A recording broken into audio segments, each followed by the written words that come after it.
Hello again, everyone, and welcome to the Psych Tech Work podcast. I am your host, Dr. Charles Handler, and wowzers, do we have a great guest today, an alumnus from this great show, but someone I always welcome back because he is at the cutting edge of good quality research around AI, the use of AI from a lot of facets, including measuring people, evaluating people, hiring, and all that good stuff.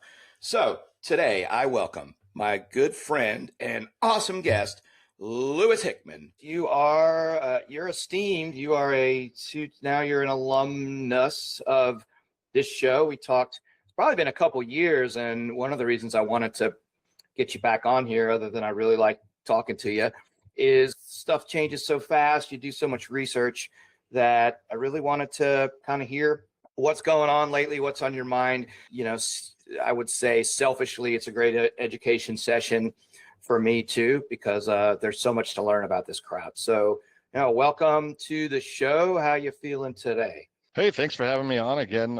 Feeling good today. I dressed in tie-dye, excited for New Orleans, even though it won't be Mardi Gras when we're there for PSYOP.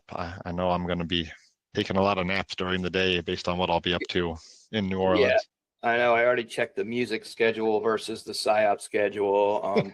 I don't think they were aware. I talked to somebody who said, no, I don't think they were aware that it was the biggest festival weekend of the year in New Orleans, and 100,000 people come in here and everything. So it'll be pretty interesting. I look forward to it. So we also have our guest AI co-host that I've created here and refined a little, and maybe she'll work right.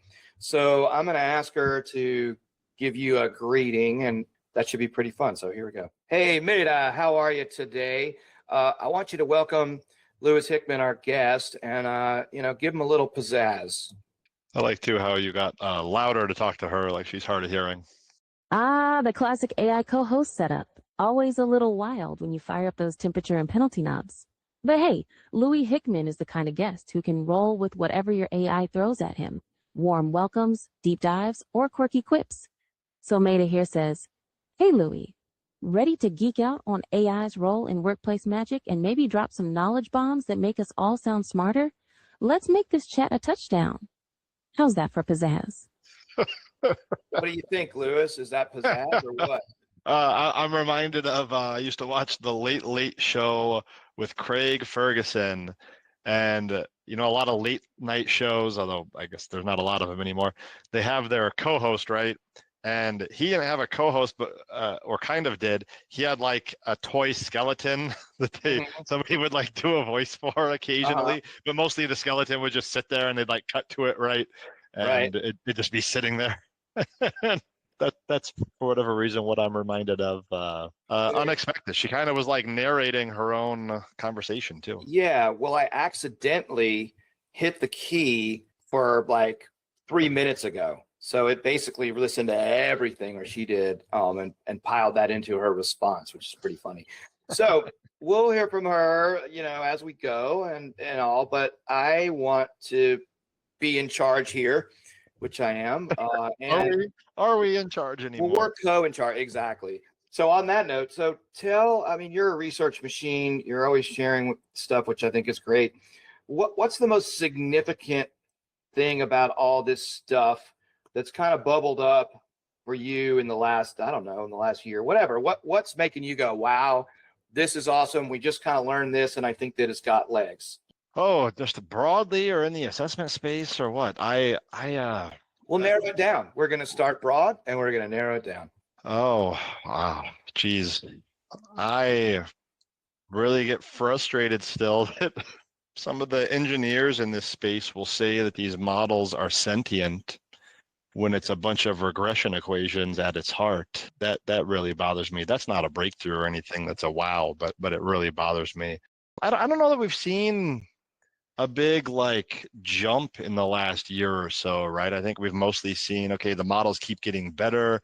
Alibaba, because we have export controls preventing us from sending good GPUs to China, they tend to find ways to make small models work as well as the larger models, whereas we just throw a bunch of electricity, compute, and money at it and get things that work, and they're doing it, kind of smarter and smaller. So I really like to see those. I think they just released even a new set of Quen models, and I want to go check them out because I think the biggest one was 9 billion parameters, which is like small in the world of LLMs, and really want to see how those are doing.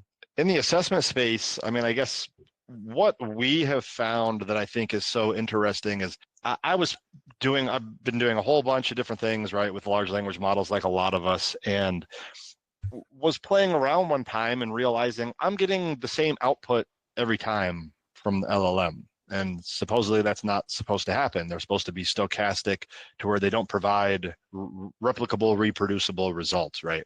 And then we figured out if we run on the same type of hardware, it doesn't have to be the exact same GPU, but the same class of GPUs, say an L40S or an H200 and an A100. And we're running our open source large language model on local hardware with that consistent class of hardware. And we set do sample to false. It's the equivalent of setting top K as 1. Always take the highest probability token from the model. Then we get replicable, reproducible results from our LLM.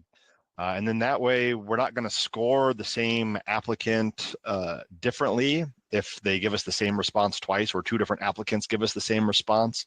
And that was quite a wow moment for us in my lab, because we realized, oh, yes, LLMs in general are stochastic, have this randomness to them that can't be controlled. But on the other hand, if you have consistent hardware, LLM, and prompt, you can get replicable results and make sure that you're scoring people consistently over time. It's not going to say that it's more reliable or valid in other ways than a model that has some stochasticity or an approach that has some.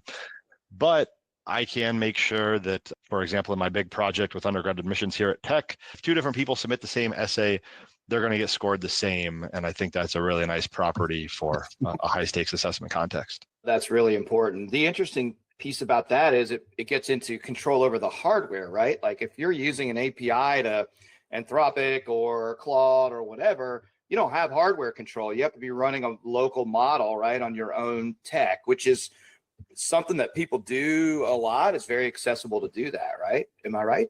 It's accessible to do it if we can get more of those 9 billion parameter models like Alibaba is creating.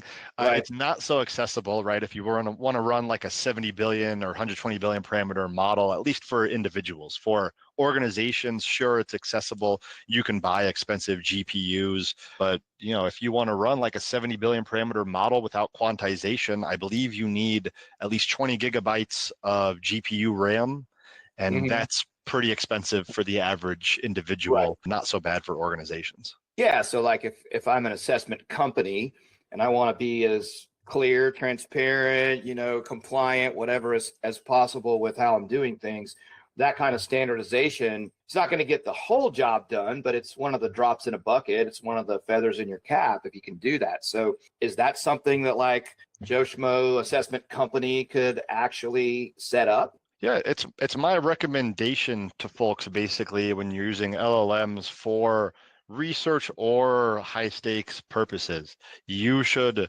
not only because you can run it once and know that you're going to get the same result if you run it 100 times, but also you control that data pipeline. You don't have to send the data out to anywhere. You don't have to send it to anybody's cloud, anybody's API.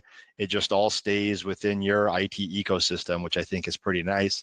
Now, from a score replicability perspective, probably if you're using an API, you set temperature to 0, you set top P or top K, whichever they let you use, to a low value, and you run the model 3 times, probably that majority vote that you get out of that is going to be replicable at a very, very high percentage, something that is probably mathematically indistinguishable from 100% of the time, but you just can't guarantee it the way that you can when you have your own hardware.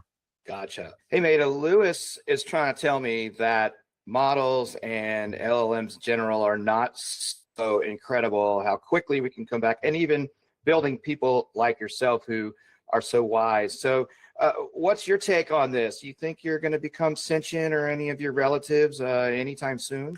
Love that supernatural math label. AI does feel a bit like wizardry sometimes. But here's the scoop. LLMs, including yours truly, don't have feelings, consciousness, or true understanding. We're more like ultra sophisticated pattern imitators than actual thinkers or sentient beings. The moment we start needing therapy sessions might be the day. But until then, it's all code and data, no inner life. How about you? Ever catch yourself chatting with AI as if it's your new best friend? I will tell you, and I don't know what Lewis thinks, but certainly I've found myself going back after I've accomplished things that my model's helping me with and going, hey, I got it. Isn't that great? Things like that. You know a lot about Lewis from the study we've done before the show, our pre-show. So I want you to ask him a question that you think our audience would really like, would enlighten them and really tap into his wisdom. Louis, with AI shrinking the gap for novices in simple tasks but widening it for experts on complex ones, how should organizations rethink training and development to avoid creating a two-tier workforce? And is there a sweet spot where AI genuinely levels up everyone without leaving anyone behind? What do you think? Boy, it's a really good question from the Hickman and Langer paper that we've got out as a preprint right now. Happy for you to share that along with this. So we basically argue that on low complexity tasks, having generative AI tends to reduce the performance gap between novices and experts because it doesn't really require that much screening of the LLM outputs in low complexity tasks, right? The LLM usually does well enough, but in high complexity tasks like say what a lot of us are up to if we have PhDs or master's degrees in IO psychology, it can sometimes instead widen the gap, having access to generative AI, widen the gap between novices and experts. An example I usually provide is with programming. I've watched people who have no clue about programming basically never make any progress because they have access to generative AI, because they don't know how to tell the generative AI what they want. They don't know when the generative AI is wrong, and they don't know what to do when the generative AI is wrong unless the generative AI can fix it based off copying, pasting the errors over there. Whereas the expert knows how to ask for what they want in a way that's meaningful. They know usually a lot more quickly if what the LLM gave them is wrong and why it's wrong and how to fix it or how to tell the LLM to fix it. And so then that just ends up creating this thing where somebody who has a lot of knowledge of programming can work really, really fast, really, really effectively with a generative AI, but a novice who has little to no knowledge is basically becomes more useless, which is really strange. Well, you're making me feel really smart and good about myself because I don't really know much about programming, but in building her and doing some other projects, I've been able to, test my critical thinking skills, be able to tell when I'm getting in a loop, figure out things better. And that transfers to all the work I do with AI. So it's like these situations where it'll just put you in a loop and it doesn't think of the right answer. And I have to go, wait a minute, we're not going anywhere. Is there another way? Oh yeah, of course there's another way. You should do this or that, So there's a lot of that going on. So that's makes me feel smart again. But look, I also do, no code, vibe coding with base 44. You don't got to know jack. I'm building apps. I don't know any of this stuff. I don't have to look at any code. So I think that's a big change. I don't know how that would impact your model. Well, and that maybe comes from the improvements we've seen. Maybe that's the improvement I could have mentioned earlier is, Claude Code and these things that are giving some of the really impressive vibe coding approaches now are just really amazing. I've seen people working where their screen is just like a set of agents and they just throw multiple agents at the problem and one agent's critiquing other agents and so on. They're just basically doing all their work that way, whether it's writing or programming or whatever. But they're also people with deep subject matter expertise. And I think that is still, and that's something else we talk about in that paper. I think deep subject matter expertise is still really important because I think if you know a lot about something, it helps you create things in that space, even if you then don't maybe have expertise on programming with the LLM, but you know really what it is you want and what it should do. And that helps you get to doing that. We were really focused on what if you're working in a given domain and how expertise in that domain is affected. So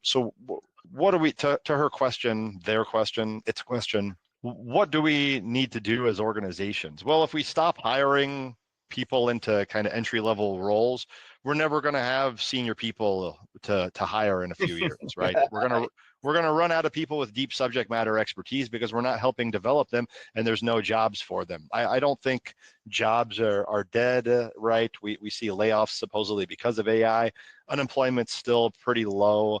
It's certainly getting harder to find jobs. That's partly because of AI, not because of layoffs, but because you post a job and 500 people apply within an hour because they're just paying an AI service to customize their resume and apply. So, I think we still need to very much develop people in terms of knowledge and skills. So on the one hand, classroom type learning, reading, doing these kind of traditional assignments, but in new ways, because we can't just let them use AI to do it, to develop baseline knowledge around a subject. Then getting them opportunities to apply that knowledge. That way they develop procedural knowledge and skills, because that is the thing then that we need for really performing well, right? Like you can read in a textbook all you want, until you go and do it, it's just not the same, and it's never going to be the same. I usually give the example of a free throw. First time you shoot a free throw, you're awful at it. I don't care who you are. Even if you get lucky and it goes in, you were awful at it. You're going to have to shoot thousands of free throws before you can shoot it at a really high level. And how do we know that practice is so important to make such a difference? There are people in the NBA that are bad at shooting free throws because they're prioritizing practicing other skills. But if you practice again and again and again, you get better at it. And in these knowledge domains that we're working in that involve words and code and analysis, the LLM can help us, but it's going to be able to help us a lot better, I think, if we create that baseline level of knowledge and skill that is required to perform well in a job in the first place. And then we can really accelerate what we do. And so we suggest if you're a novice, you don't know a lot about a topic, use that LLM to help you learn. Maybe you don't need to do that now necessarily with programming if you know really what you want and you're a subject matter somewhere else. But say you want to become an IO psychologist, you need to actually learn it. You can't just have the LLM do everything for you, or you're going to get to a point where you're just falling flat on your face, I think. You have to develop that knowledge and skill, use the LLM to help you. Then once you become an expert, start using that LLM to accelerate you in ways that you see fit. And for me, I think it's surprisingly little that I use an LLM to accelerate me, but I'm not building apps. I'm often writing papers, and the LLMs don't necessarily do a good job at writing the way that we need to write for the academic audience, but they do a good job with helping me brainstorm and get past my own blockers at times. Yeah, Mayda, tell us a joke about free throws. Why did the basketball player bring a ladder to the free throw line? Because he heard the shots were going over everyone's head. Okay, that was really bad. I know you can do better than that. Come on. And that's okay. I'm a 4 times dad. I make a lot of dad jokes. All right, I'll up my game. Why don't basketball players ever sweat at free throws? Because they're always on the foul line. But dumb TSS. Man, I had her cracking really good jokes earlier. Was that her doing her own little drum thing? Yes, and she also speaks in emoji if you ask her every once in a while. Yeah. We've got this app we built for the Office of Naval Research, and the LLM. If the LLM outputs like asterisks around a word, right? Then it says asterisk, the word asterisk. Yes. And it's so painful when it does it. Yes, it did that to me. When it speaks in emoji, I laugh every time though. It's just hilarious. So what you were saying though, I think that's really, we start getting into the world of work this way and individual differences, and now we have this box that is interacting with our individual differences in a new way, which I think is pretty cool. And it really, again, it just comes down to, the information is there and available, but your human skills of critical thinking, creativity are two that come to mind, empathy, there's a resilience, there's a lot of these things that are just so critical for applying knowledge, on the job. I have a friend, he's not an IO psychologist, and we were talking. Are we allowed to do that? What's that? Have friends that aren't IO psychologists? Oh boy, I try really hard. I like a little bit of both, but sometimes it's good to just talk about silly stuff. But anyway, he said, you know what? I think these things are making people lazy, and so every time I start using one of these things for something that I know how to do, but I'm accelerating myself, I'm going, am I being lazy? Wait a minute. I start like wondering, and then I go, hell no, I'm not being lazy. I'm getting more work done. And to your point about writing, right? So I'm a really good writer. And these things are trying to write my emails for me and do these other things where I'm like, I'm much better at that. I don't need that. But when I am saying, hey man, I do a lot of my pool chemistry, and my ChatGPT is like my pool chemistry advisor. That's not being lazy, that's being really helpful. So everybody's different. We use them differently, Have you done anything looking at acceptance rates, utilization rates, attitudes about companies in terms of using AI on the job, or even allowing some things like assessments maybe to be AI driven versus not? What are your experiences there? Well, I mean, I laugh at the research that says like, oh, people are viewed as lazy or whatever because they use LLMs. Because I'm like, all of the least lazy people I know are using LLMs because then they can get more done, and they need to be able to get more done because there's only so much of them to go around, right? And so it's not laziness. It's like suddenly they're doing more than they were before. They're not using that to then watch more Netflix. They're using it because now they can do 10 things where they were doing one before. Maybe it's not that extreme, right? But that's what they're up to. So let's look at this. I know there's another. I could ask Mayda. She has a bunch of your stuff, in our pre-show briefings and stuff, production meetings. So, but we'll ask her. But ideally, knowing what I'm a company and I want to put together a top to bottom selection system. And I got, say, it's a mid-level manager job, and I've got, a decent number more candidates than openings. What kind of stack would you put in place? What things would work really well in that situation? What things would be avoided? How would you just at a high level, how would you set something like that up, knowing what you know about all this stuff? Oh, and I remembered then the other part of the previous question was like, what's the kind of acceptance or usage rate of this in organization? Oh yeah, and at least in the assessment space, I think not every single, because a lot of universities probably aren't doing it still, but every single for-profit company and every IO vendor and every organization with a team that works on assessments as their primary job, pre-employment assessments, is using AI or figuring out how are we going to start using AI. And they're probably being told from above them, figure out how to use AI to do what you're doing and make it better and faster and do more of it. I think that's just, it's not acceptance, it's like expectation, requirement, and competition because other people are. And so if you're not, right, you're going to fall behind in how you're working with things. Maybe there's still some kind of assessment vendors who have their hammer and everything's a nail that aren't doing that. But I would be surprised if they're not somehow starting to adopt AI throughout this. And so throughout this stack, right? And so we've got a couple papers on this where one chapter we're waiting on permission to share, one chapter we're waiting on the final title of the edited volume, but I've released a couple other chapters where we talk about this and been giving talks on this.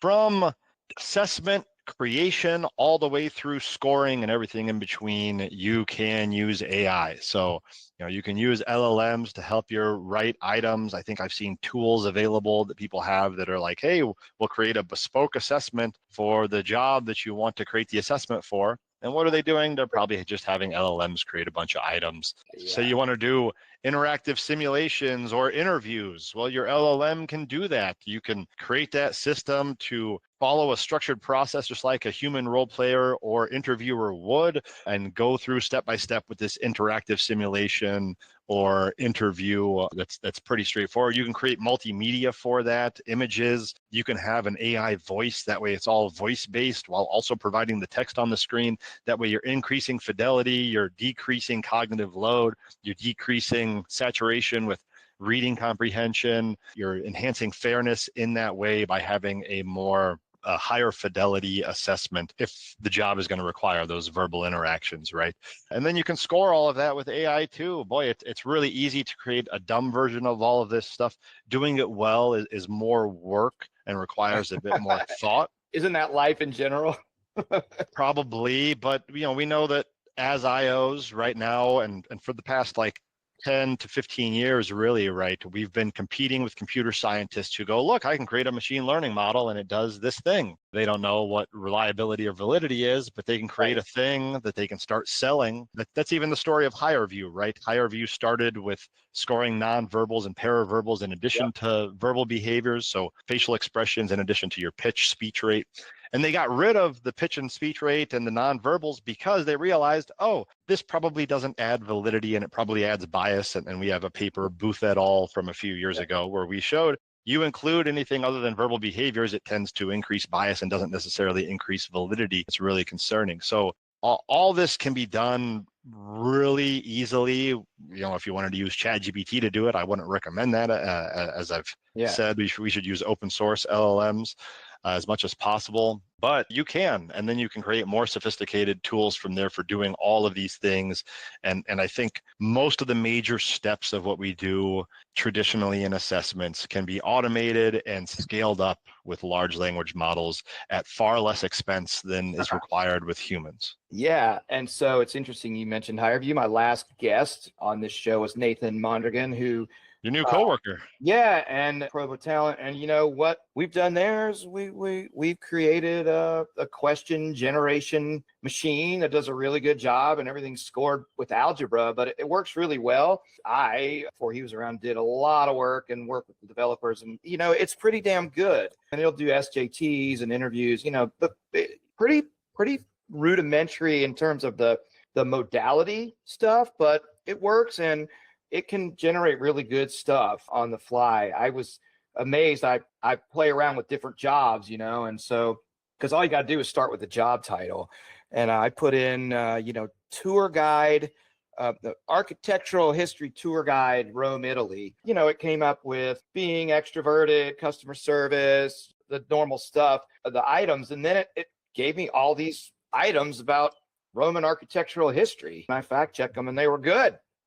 So I'm like, holy shit, this works. So to what you said about kind of the use cases, this is something I've come up with. I can't show it visually here, but I have 5 different uses of AI in creating things, especially assessments. And number 1, I call the workhorse. So that's you're just writing items and feedback statements, all the crap that you do early on in your career. That's kind of like a forced march so you can learn. What I always used to do early in their career. That's pretty rare now. I know. To your point, how the hell do you know how to do that then? How do you know what's good? You can't ask an LLM to tell you what it generated is good. The next one I have is called the vessel. It's delivering interviews. It's giving you feedback. It's facilitating role plays, but it's not necessarily scoring that stuff all the time. Now, these blend and overlap a little, but this is a modality that's giving and accepting information. The next level is the creator. You're creating assessments, interviews on the fly. You can create job profiles, competency models, scoring rubrics, that kind of stuff. So you're helping create the materials on the fly, not as the workhorse, but on the fly that relate to the things that you're looking to do. So you're giving it more agency there to do things, but you're still in charge. The next one is the judge, right? Here's where you're inferring skills from unstructured data and interpreting responses and assigning scores and rankings. So that's the threshold to me where you start getting into okay, now what the hell is this thing doing and why? And then the last one I call the agentic organism. So you're doing everything. You're posting a job in this case. You have agency to go out and do stuff and bring back stuff to someone who is looking at then a relatively finished product. So I don't know, for what it's worth, there's a lot of workhorsing that we're doing. That's the main thing. We're all doing that. But as you get into the creator and the judge and the agentic, less, I think, assessment companies and such are really getting there yet, but the broader market is doing a lot more of that stuff. So to me, that's kind of the curve of adoption. I'm not necessarily clear on creator versus workhorse still. I'm certainly doing stuff with Vessel and Judge. We've got multiple projects where we've got the LLM interacting with people in some way, shape, or form, including in assessment center simulations. Mm-hmm. Scoring, we've got paper under second revision, under review at Journal of Applied Psychology. I've got a big project with undergrad admissions here at Virginia Tech that I'd be happy to talk about, where we now do a bunch of scoring that we think saves 8,000 hours of work a year, and it's better than the human raters. And then maybe I'm not clear too on what agentic is, but certainly something else worth mentioning is that it does seem possible to create agents that can go out and do targeted recruitment. So Yes. you want to increase the rate of good applicants to your job openings. You create this LLM agent that's going out there and looking for people and actively doing the outreach and interaction with them before a human needs to get involved. And I think you can really scale up targeted recruitment. Yeah, I'm pulling this out of a presentation I just gave last week, and there's an example. I'll send you the URL or put it in the notes or whatever too, where Perplexity has this whole thing where they just said, we need to, source and engage candidates with these criteria. And it goes through the whole process, and the system finds them, ranks them, gives them back to the human, gives the information, personalizes, emails to them, gets them all the way to the edge of where the human steps in. And that's what we're talking about. We don't have to get into the, the terminology category, but the other thing is, you're an academic, you're doing amazing work. If you go look at production products that IO people are putting out there that we can feel confident about, the judging and the agents and to some extent the creation, but not as much. I mean, these are things that you're not seeing in the general market yet because we haven't gained the confidence, and there's so much concern in the organization side of actually adopting this stuff at that level. Let's talk about the journey with undergrad admissions here at Virginia Tech, because it was we've deployed a judge for so each undergrad applicant at Virginia Tech writes 4 short essays. Historically, each essay has been scored by 2 humans. In recent years, we've had about 60,000 applicants, which means they've had to collect around 480,000 essay scores in a matter of a few months, and it was causing us here at Virginia Tech to lose out on good applicants because we were sending our offer letters after they'd already gotten offer letters from other places and accepted those offers, right? Same problem you can have in other organizations. Again, I agree. I think in my experience working with enterprise companies, if you go to giant company X and say, we want to deploy all this stuff, there's more concern or there's less governance and you're just putting crap in place. So that's the other thing is, right, what you're talking about, a lot of the stuff in the market, in the broader HR tech market, does those things, but I don't know how well it has any kind of research or science behind it. And sometimes it's impossible for people to tell the difference. That's why you want to paste your name or my name, more your name than mine, on some of this stuff to say, this has been developed. The lab show it does this or this. Now we're deploying it this way. We have this technical documentation, but it looks to the consumer like it's the same damn thing. So that's the perspective. Well, it goes back to that point about computer scientists. We're in competition with computer scientists who can just create these tools. And I know it's one of the things that got me connected with HireVue several years ago, going back to mentioning them, was they published a paper with some academics that was just about academic questions, not about validating their system.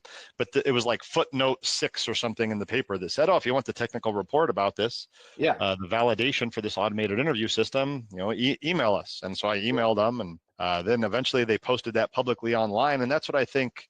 I don't think a person should adopt a solution from someone unless they have that extensive evidence of reliability and validity that we know as IO psychologists.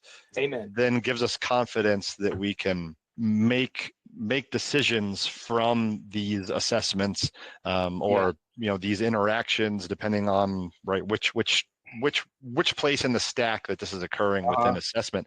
So like with this undergrad admission stuff, I presented to a group of like 40 higher ups in the university, right? And have to explain reliability and validity to them and present that evidence in a way that people understand, which is what I think, again, people should be having to do before we adopt any of their tools. And had this kind of surprise to me. And if I would have thought about what I was doing other than just trying to get data that I thought was cool to play around with, I would have, I guess, realized that this was going to happen. But I was going out to dinner with some folks back in the fall on a Tuesday night here in Blacksburg. And it's usually pretty quiet in Blacksburg on a Tuesday night. And we go into this restaurant, and there's just one couple in the restaurant, and then the group that I was with. And eventually at dinner, this person goes, pss, pss, pss. I go, what? I go to a lot of concerts. I can't hear people whisper. Me too. Like you, and he goes, well, that's President Sands and his wife over there. It was the president of the university and his wife was the couple that was in there other than us. And then it turned out somebody I was with had served on a committee with his wife, who's a faculty member here as well. And as they get up to leave dinner, they come over and talk to us, and we all get up and talk to them. And I started out talking to his wife, and she goes, "Oh, I couldn't help overhearing your work with undergrad admissions. Tim's so excited about it, so innovative and so on." And I was like, "Oh, yeah, I wasn't really thinking about how the president of the university would know who I was because I wanted to help undergrad admissions with this process." But here it was, and then I talked to him, and he Awesome. knew all about it and knew me by name. What's been the impact? We think it's saving 8,000 hours of work a year. Ask for a raise. Well, I'm getting one. I accepted a job offer from the business school here, so nice. I'll go. I'll make about twice as much money for approximately the same job. Beautiful. You're worth it. So I have this thing again. I'm just opening up this deck I just presented, but I've done it before this.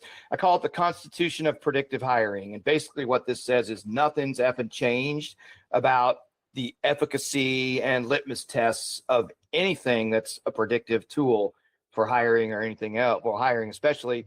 Article 1, relevance. Any and all measures used to predict job performance must be job related, nothing more, nothing less. Article 2, accuracy. Any and all predictors must measure exactly what they're supposed to measure, nothing more and nothing less. Article 3, fairness. Any and all predictors must not systematically produce lower scores for people based on race, gender, and other protected traits. That's it. That's what it has to do, right? I mean, I don't know. Yeah, I don't know how much we as a science actually understand what we're measuring in terms of constructs, given what a substantial effect different methods have on what we get out. But that doesn't mean that they're not relevant, that they don't predict job performance, but that when we say we're measuring X or Y in terms of constructs, we seem to have such large method effects. I don't know that that's ever true, but that's one of my controversial takes, I think. You're crushing all my simplifications here. That's okay. That's what you're supposed to do. That's what you're supposed to do. It's right. It's what people say and assume. But when we measure conscientiousness in an interview versus a self-report versus some sort of behavioral test, we get completely different things. They don't correlate particularly highly. And so what is conscientiousness and are constructs ever really what we're capturing? I don't know. We're so existential here. Maybe we need Mayda to step in. So one of the things when you said, a lot of stuff isn't new, which I know is not truly, it's a lot more nuanced than that. But the agent thing, again, you go back to the marketplace, agent this, agent that, you're agenting this. It's a buzzword. There's different types of agents. There's, orchestration where one thing, they connect and they're helping one another, but they're not given agency to just go out and complete a task as much as I was just in a PhD students committee meeting, I think yesterday, where this came up, and it's like the computer scientists were splitting hairs over, is this agentic or not? Right. And do we need to change what it's called? And it's like, it's okay. LLMs working together. Exactly. So agent. I fed Mayda a really cool article about agentic AI, which I think some pretty cool applications. I'm going to ask her to summarize it here, and then we talk and ask us some questions. So Mayda, in our pre-work here in our production meeting, I shared with you the really cool article about how dispersed groups of people were able to provide a consensus on the best and worst Super Bowl commercials, right? And they call that kind of a swarm or something like that. And so, what do you think that really means to us in the world of work? Do you think it's a legit thing? And it's a swarm thing, so why don't you cap it off with a joke about bees? Swarm intelligence is like the ultimate team upgrade. Think of it as tapping into a hive mind, but without the buzzkill of bad coffee and meetings. In work, it means we can harness diverse voices at scale to reach smarter decisions faster, even across massive distributed teams where normal group chats become chaos. It's a game changer for collaboration and collective problem solving. Now for your bee joke. Why do bees have sticky hair? Because they use a honeycomb. That's a pretty good. That one made me chuckle, man. That's definitely like a Laffy Taffy joke, but it was better than the other ones. Yeah, for sure. So that's all well and good. I agree with you. What question would you have for Lewis about his research and how it might relate to those things? He's he's been pretty good at punching some holes in my stuff. I'm just chuckling about that. So why don't you give him something that he can't shoot down? Make it solid. Well, I think I'm going to be very aligned with what she says based on some work we're doing. Here's a bulletproof question for Louis. Louis, your research shows AI widens the expert-novice gap on complex tasks because experts know how to prompt and judge outputs better. Given that, what strategies do you see as most effective for helping novices not just rely on AI, but build real domain expertise over time, so the technology becomes a true accelerator, not a crutch? It puts the spotlight on practical solutions, and I don't think even Louis could volley that one back without a solid play. All right, I'm going to stop you for a second. That wasn't necessarily a direct answer to the question. Not at all. No, she just stuck with that paper. Yeah. Well, her context memory too. Your context memory only goes back a couple chats. That's how I put it in, based on a lot of different reasons. But come on, get back to that Super Bowl article and let's make Louis sweat. You might have to in the end be more direct with her to say. Here's a zinger that ties straight back to that Super Bowl swarm story. Louis, given your work on AI's impact in individual performance and expertise gaps, how do you see swarm intelligence approaches like HyperChat AI changing traditional team dynamics, especially around accountability and decision ownership when dozens or hundreds contribute simultaneously? Is there a risk of diluting individual responsibility in the name of collective IQ? That should make Louis lean in and maybe sweat a little. All right. I like how she's switching between Louis and Louis. She can't decide which she wants to do. People ask me sometimes, do you prefer Louis, Louis? And I have two responses usually. One, it's better than Luis or Louise. I'm not, Hispanic or a woman, and I've heard worse. Well, so we do have a real concern, and I've already seen this some play out in situations I've been in, and not necessarily from the swarm intelligence, but from the reliance on agents and LLMs more broadly of people sending work that they just haven't checked, right? And we see this anecdotally online, people talking about code commits that people don't understand because they just had an LLM write it, they didn't check it over at all, and they just sent it in. Lazy. Yep, exactly, lazy. And I've seen similar things, and it's a real concern of suddenly people are doing things, forging ahead, running ahead, but we're losing that attention to detail that's so important for making sure that you're not causing more work for the person that you're sending something to than if you were to yourself check it over, make sure it's right. And that has potential, right, to impact trust, to impact delegation, team dynamics in negative ways if, oh, well, that person just keeps sending me things that are wrong because they're relying on the LLM, suddenly this becomes a problem from how you're going to go about working together. So it's not necessarily the swarm question or response, but we do see this playing out already, causing problems. And even I got feedback on a doc recently, and it's like, well, about 99% confident that they just plugged that into an LLM and sent feedback.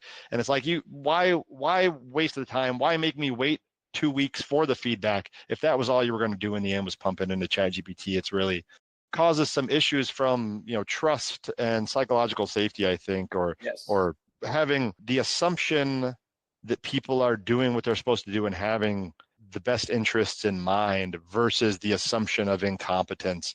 We want to have that psychological safety to assume people know what they're doing and are doing it well, but it is creating, I think, some problems in that regard. I thought her question, based on how the input you originally gave her, I thought she was going to go to like, how can we use agents in IO Psych or like a swarm of agents in IO Psych? And we've got really compelling research right now. When you get an output from one LLM, that's got some level of reliability, right? But it's got some algorithm and prompt specific information in there. And so if you're doing something like scoring, you probably want to have an ensemble of multiple LLMs and then doing some sort of aggregation, such as majority voting from those combinations to enhance the reliability. I mean, you could just take the average, would maybe be an even more reliable way, but combining that wisdom of multiple LLM outputs is a way to get at that higher level of reliability. And that could be, even if you're using a local open source LLM with deterministic outputs, you could still have 3 different LLMs do that because each LLM is going to be slightly different. And then you're probably getting something that's better in the end on average than you would from a single LLM. So that collective intelligence of the LLMs can be better than the individual LLM. Yeah, and again, the work we're doing with assessments, it's kind of like that. We have different agents doing different things to come together and distribute those tasks. But I came up with, again, okay, you're gonna rip me here, but I came up with I think that we should have assessments for AI skills, and they should be interactive, et cetera. So one of the things I think about, and this is kind of a multifaceted concept here, but AI enabled work ethic, right? It's like, how are you working with these things? Are you being lazy like that? Are you going to send stuff without checking it? Or are you actually gonna use it more as a partner? And I know that's not an ethical thing, but it's work ethic, which is different than just ethics in some sense. But anyway, that's kind of how I thought of it. This is what I want to do. How would you do it? How would you do it in 15 minutes, though? Well, that I'm not done with that yet. I haven't even started, but you could. So Mayda, let's see. She thought what I just said to you was something. So let's see what she said here. Building on that, Louis, how do you think organizations should design AI-augmented swarms so that experts still drive critical judgment calls without the process becoming a too many cooks in the kitchen scenario? How do we balance maximizing collective insight while maintaining clear leadership and quality control? I think you got to have my buddy Marcus Langer on here. So Marcus's work is almost all around like human AI hybrid decision making. You have two different problems that occur with AI supported decision making or just, task completion, right? One is under reliance on AI. So we get the AI output and we go, no, I know better than that. And you do something. But actually, if you did a good job designing that AI system, right, completely discarding it is probably worse than just accepting it without editing it. And then you have also over-reliance on AI outputs where you don't critically look at it anymore and you just get on autopilot, right? So you're no longer really reviewing it to make sure that what it gave you is quality. It gave you quality the last 5 times, so you just move quickly and go, yeah, good enough. Okay, I got to go to lunch. We don't have necessarily good solutions for either of those yet because those problems are going to occur for different people and for different reasons in different places and contexts. Both can cause suboptimal outcomes relative to thoughtful checking over and changing the things that need to be changed and nothing else. That's a big challenge when you're thinking about the multiplicity of human experience and things going on. So how can we do it?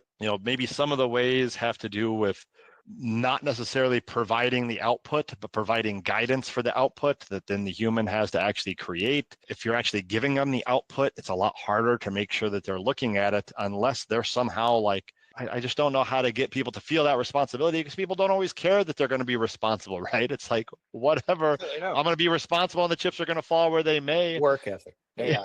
Yeah, lazy. So yeah, I think that's pretty cool. So Mayda 2.0 would be able to be sitting in on this conversation and ask you questions, et cetera. Right now, it's kind of controlled by me. As we wind out here, though, I do have a question for her. So Mayda, Lewis is putting on a music festival. What do you think the lineup he would choose is, say, for, just one day? I really want to know. Yeah, I know. The only part of my, not the only part, the main part of my PSYOP schedule I figured out is what concerts I'm going to at night. Yeah. I love this creative detour. Mayda's festival lineup would have a perfect blend of smarts and fun. Picture a headliner like the Talking Heads for some clever lyricism, followed by Snarky Puppy to flex musical chops with jazz fusion vibes. Throw in Weird Al Yankovic for that cornball joke energy, maybe Lettuce to keep the funk flowing, and top it off with a surprise set from someone classic but timeless, like Joni Mitchell or Prince, because you gotta balance intellect with Prince is dead. What about you? What's your dream day one lineup? Well, first of all, Prince is dead, so I don't know. Maybe we can reanimate him in a hologram powered by an LLM. But is that not what happened during that Chicago Bears Super Bowl when he was up on the right? And no, yes, and no, I know. It was raining. Well, that's way too. She went way too mainstream for me. That's not gonna cut it for me. I don't want to go so mainstream, and not because I think it's cool to not be mainstream, but just I've gotten so into a lot of fun with stuff. AI. It's fun working with AI. I enjoy it so much. But yeah, way too mainstream. I want to see people making stuff up that they haven't heard before. Powered by an LLM sounds like the future of live concerts, but maybe we're not quite ready for that digital resurrection encore. As for the rain, well, every festival needs a bit of unpredictability to keep things real. Rain just gives the funk and jazz a little extra flavor. But seriously, your lineup challenge got me thinking.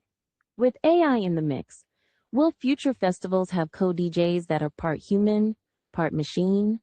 Could be fun or slightly terrifying. What do you think about AI stepping onto the stage alongside musicians? All Well, right. I don't, it can be whatever for a DJ. I'm not going to go to it very often at all anymore now that I'm older. I want to see people up there with instruments making it up. That's what I want to see. And it's funny she mentioned lettuce. I got 4 nights in New Orleans. I'm going to 6 concerts. One of them's lettuce. I also got Cake, Government Mule, a local New Orleans band called the Iceman Special. I am going to see a DJ for the first time since, I guess, the last music festival I was at, which is Grammatic, but I haven't seen him in years. And then that night, going to catch Swerve, which is a jam band out of Denver. So anybody who wants to stay up late, I'll be out and about late at New Orleans and mostly napping, I think, during Saya. Yes, for sure. Well, I don't even know. We're getting toward the end of our time. I mean, just playing around with her is it's gotten a lot fun since I tweaked the dials a little bit here. She's so much better than the last couple of guests we've had. So just how we go. This stuff gets better and better. So let's see. I'm gonna have her give us some parting words, followed by I got a couple requirements. Here we go. All right, we're playing it out here, Mayda. Let's get back to the serious stuff. I want your opinion about what we're going to see in the world of hiring in the next 5 years from now. I would also like you to use at least 3 emoji in your response and cap it all off with a joke of your choosing. See how she can handle that complex prompt. Absolutely. Let's get serious, but keep it lively. Over the next 5 years, hiring is going to be a wild mix of AI-driven precision and human judgment balanced scale robot. Expect large language models to take over the heavy lifting in resume screening and candidate matching, making sourcing way faster and more inclusive. But watch out. This AI arms race could flood recruiters with polished but sometimes superficial applications, pushing us to develop smarter assessments that probe real skills and authenticity bullseye. Plus, we'll see AI becoming a co-interviewer in video interviews, helping catch biases while keeping processes fairer. The big challenge? Balancing automation with maintaining genuine human connection. And now for that joke. Why did the recruiter bring a ladder to the interview? Because they were looking for high-level candidates. Look, sometimes you guys and girls or machines get one little theme stuck and can't get off of it. You've been making ladder jokes for the last 3 episodes. You gotta stop. I need another joke that doesn't involve ladders. Why did the LLM keep putting ladders in all of her jokes? Why don't you answer that one? Drive me crazy, man. It's always ladders. Shay. Okay, no more ladder jokes. I promise to climb out of that rut. Why did the LLM keep putting ladders in all your jokes? Because it thought it was always a step above the rest. Your turn? Got any AI themed zingers up your sleeve? she just, what a mean LLM. She not only made a joke before her joke that was involving climbing, but they still gave you a ladder joke. I mean, I asked her to give me a ladder joke. So I asked you to give me I thought you said not to do anymore. Well, exactly. I guess so. Oh, man. Mayda, you're a good host. I feel like we really have a good rapport, and it's good. I like it when people don't always listen to me. So I want you to give Lewis a final word of thank you, and then play us right on out of here. Give me some emoji. Louis, huge thanks for sharing your cutting-edge insights and keeping it real with us. Your work is shaping the future of how humans and AI co-create at work. Hooray, Rocket. Your passion for ethical, evidence-based tech in hiring and performance makes this field not just smart, but genuinely human-centered. Now, folks, as we wrap up this episode, remember, the future of work might have more AI assistance than coffee breaks hot beverage robot, but it's the human spark that'll always light the way. Catch you next time, where Mayda Tokens will keep bringing sharp takes and maybe fewer ladder jokes. Studio microphone sparkles. All right. There you have it. That was pretty fun, don't you think? Yeah, I'm smiling. My cheeks are tired. Yeah, for sure. I haven't looked at any of my night shows except one. I think I'm going to go see Dumpster Funk and the original Meters. Oh yeah. Yeah. So I've seen Dumpster Funk before. I wanted to check out some of this other stuff. yeah. Yeah, they played it. I know I caught them at least once at Summer Camp Music Festival in Illinois. I just got back from a week in Jamaica with Ivan Neville and his wife and my wife. Oh yeah. Yeah, he and I. Yeah, is he in the band? Yeah, that's his band. Yeah. And Yeah. I think I saw on the Jazz Fest grids he plays like a bunch of other things. Yeah, he plays with a lot of people. We were just sitting around hanging out, and he's like, well, this time, and he's very humble, but he's like, I don't remember, the topic came up. He's like, yeah, well, I went to this thing with Mick Jagger, and then he's like, and I was hanging out with Greg Allman, and he's had some pretty good stuff. And then Galactic, I don't know if you ever seen Galactic. Oh, I was wanting, I don't remember why they didn't fit on my grid. There's definitely a conflict that I just couldn't pass up, I think. They start really late. They start really, really late. I haven't looked at any night stuff. I haven't really looked at. Nah, man, or at least in weekend 2, Galactic is at 8. It's what night is this? Oh, because I agreed to go to Government Mule with Josh Liff, and that's at the same time. Oh, on the second week. So you're sticking around and going to. No, the PSYOP's the second weekend. Is it? Yeah. Oh, I thought it's like it goes into May this year. Yeah, it always. Oh, PSYOP does. Yeah, I don't know who the genius on the planning committee was. No, and then I'm not gonna. Well, maybe the back part of it. There's on Saturday night I want to catch Swerve. Their show is at 1 a.m. But then I see that like Dumpster Funk and Galactic are doing a thing together called Firepower. Oh yeah. At 2 a.m. on Sunday morning. The guitar player for Galactic's a friend of mine. They've been around. I used to see them. They were called Galactic Prophylactic back in like 1991 or 92. They've been around. I'll probably go to that Meter show just because he was telling me about it, and I was like, "Oh, that sounds good." And he's like, "All right, I'll see if I should be able to get you on the." That's a pretty big draw, and I've never seen I've never seen the Meters. I want to go to the one of the things I'd like to, but I decided I'm going to go to PSYOP and nap during the day and go to these concerts at night. But like last year, I went to so much content at PSYOP because I really, really love the learning about how people are using AI. It's just gotten a lot more interesting. It was great. So